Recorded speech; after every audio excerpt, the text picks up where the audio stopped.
हिमालय की गोद में, जहां बादल प्राचीन देवदारों के साथ नाचते हैं और पवित्र घाटियों में प्रार्थनाओं की गूंज सुनाई देती है, वहां उत्तराखंड स्थित है। यहाँ जीवन 3 अलग-अलग धुनों में बजता है: जीवंत गढ़वाली, भावपूर्ण कुमाऊनी और लचीली जौनसारी। अंजलि, एक उत्साही पहाड़ी लड़की, उनकी भावना का प्रतीक है। वह अपने लोगों की कहानियों को बुनने का सपना देखती है, उनके संघर्षों और जीत को प्रतिध्वनित करती है। चहकते गढ़वाल में जीवन ढोल की ताल पर चलता है। जीवंत अंगरखों में पुरुष और झिलमिलाते गहनों से सजी महिलाएं हर अवसर को उत्साह के साथ मनाती हैं। एक आनंदमय विवाह को देखें। इसके अनुष्ठान समृद्ध परंपरा में डूबे हुए हैं, जहां कोसी नदी के साथ समय धीरे धीरे बहता है। यहाँ प्रकृति अपने रहस्यों को नैना जैसी कुशल बुनकरों को बताती है। उसकी फुर्तीली उंगलियां धागों को जीवंत टेपेस्ट्री में बदल देती हैं, जिनमें से प्रत्येक पीढ़ी दर पीढ़ी चली आ रही लोक कथाओं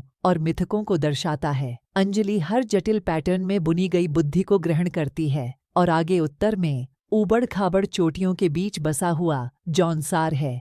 पहाड़ों में जीवन हमेशा एक कोमल राग नहीं होता है। भूस्खलन गड़गड़ाहट करते हैं, बाढ़ आती है और धरती कांपती है, फिर भी उत्तराखंड की आत्मा अटूट रहती है। जब आपदा आती है तो अंजलि समुदायों को एकजुट होते हुए देखती है। उनके मतभेद मिट जाते हैं, क्योंकि वे ईंट जोड़कर अपना जीवन फिर से बनाते हैं, हाथ से हाथ मिलाकर। यह साझा लचीलापन उसके टेपेस्ट्री का सबसे मजबूत धागा बन जाता है। वर्षों बाद अंजलि एक शिखर के ऊपर खड़ी है। उसका सपना साकार हो गया है। उसके हाथों में एक टेपेस्ट्री खुलती है, उत्तराखंड की विविध संस्कृतियों का एक जीवंत प्रतिनिधित्व। गढ़वाली उत्साह से लेकर कुमाऊनी फुसफुसाहट तक, जौनसारी शक्ति से लेकर उनके साझा लचीलेपन तक, प्रत्येक धागा एक कहानी कहता है। जैसे ही हवा हिमालय की गूंज ले जाती है, अंजलि जानती है कि उसकी टेपेस्ट्री आने वाली पीढ़ियों को प्रेरित करेगी, उन्हें याद दिलाएगी कि चुनौतियों के बीच भी उत्तराखंड की आत्मा हमेशा बनी रहेगी।